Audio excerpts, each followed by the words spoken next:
Spooky Man is real, and you found him. Greetings from the grave. This is Morbid Corpse. Please join me in some of the most haunting tales and chilling stories from across the globe. The following story may contain morbid depictions of violence and explicit language. Listener discretion is advised.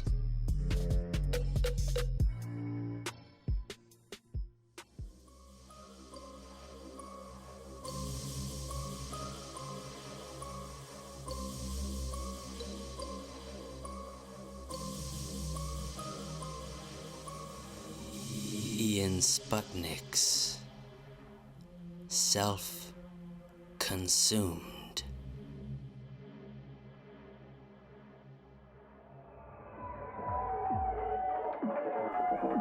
Craig woke.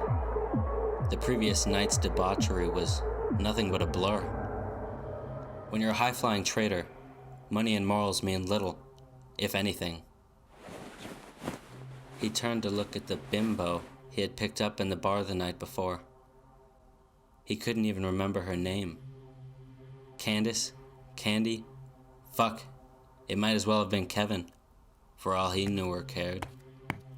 He staggered into the bathroom and washed his face. Craig, She called. What? Was his terse reply. babe, you gonna take me out for that champagne breakfast you promised? What? Fuck, what are you going on about?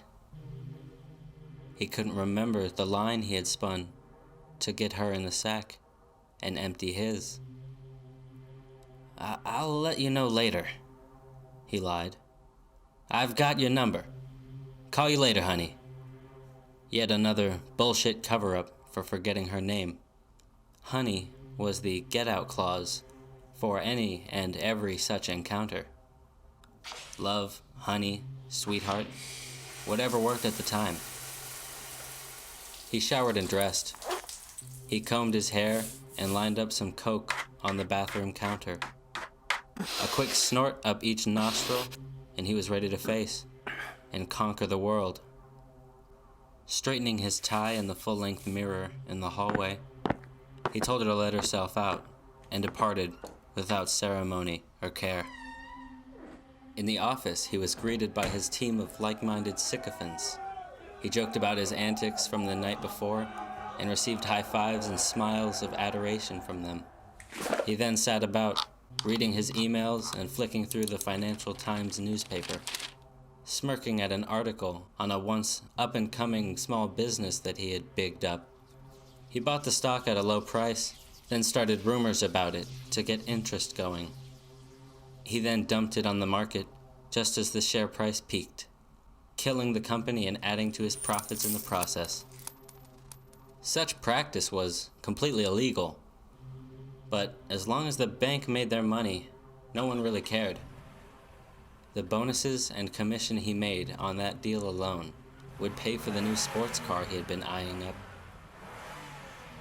Checking his mobile, he saw 4 missed calls from Candace? Candy? Whatever her name was. The name flashed as C. He couldn't even be bothered to take her full name when he had asked for her number. And why should he? He had no intention of ringing it back again. And so he carried on. Business as usual. He woke. His brain frazzled from the night before. His head hurt and he could barely see. He hoped to bump into the gorilla that had shat in his mouth, so he could punch it in the face. All he could hear above the ringing in his ears was the god-awful ringtone of his mobile. Was all he could manage to grunt into the handset. It's Kamala, Came the voice from the other end of the phone. Who? Thanks a fucking lot. And thanks for the champagne breakfast. Shit. Okay. What do you want? Nothing. Nothing from you, you asshole. Not after the disease you gave me. Thanks. You're nothing but a sack of shit. A user, ruled by your own pathetic ego and money. And you'll get yours. Curse you, Craig. He was impressed that she remembered his name. You'll be consumed by your self-obsession forever. I swear that. She then hung up. What the fuck? Crazy bitch, he thought before tossing his phone to the one side.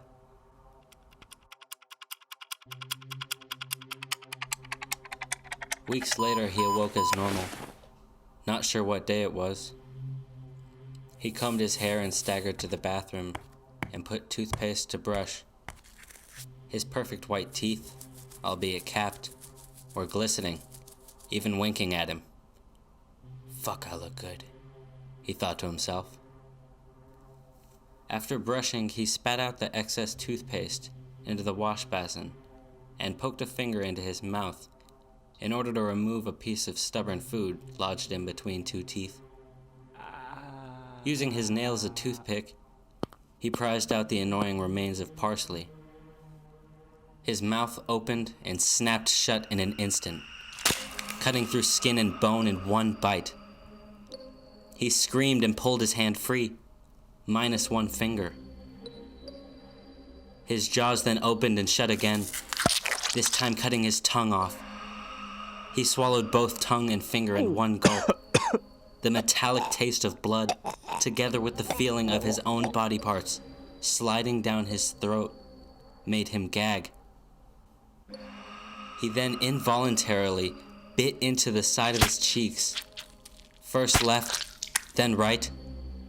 He screamed in absolute agony as his mouth filled with severed flesh and blood.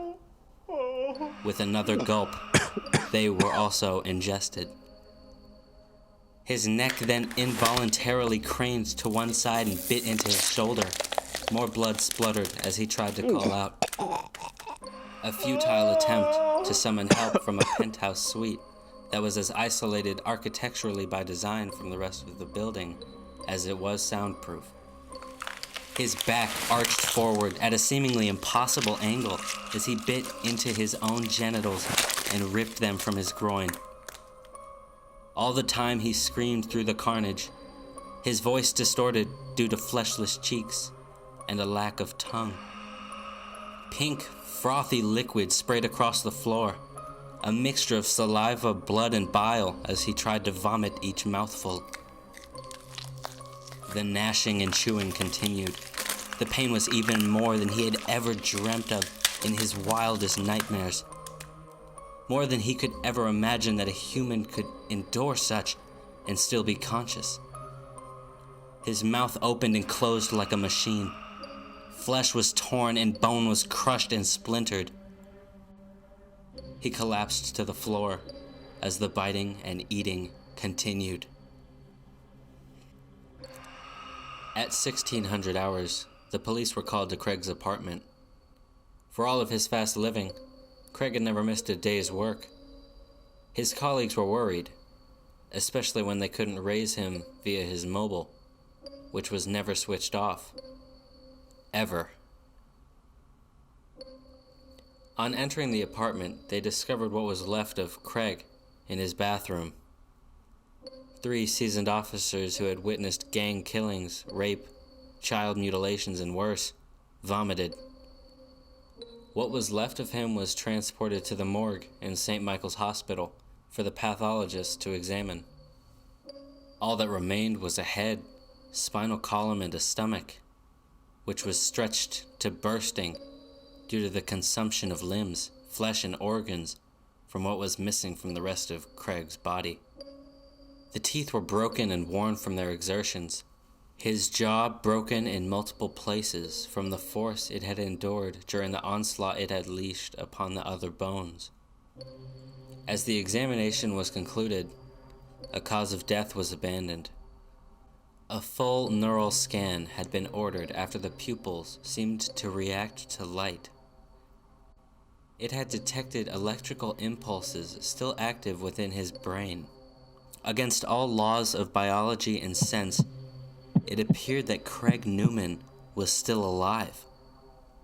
Whilst the medical community debated this seemingly impossible condition, his body, at least what remained of it, was put into the care of a coma ward.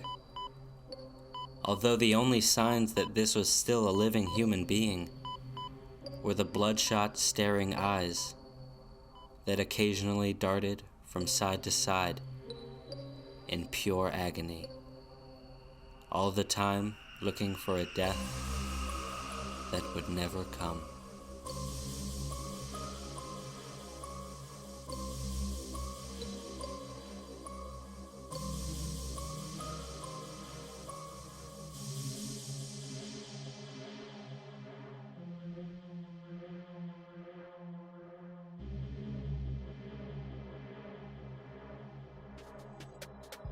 For more information on this story, please check the show notes below.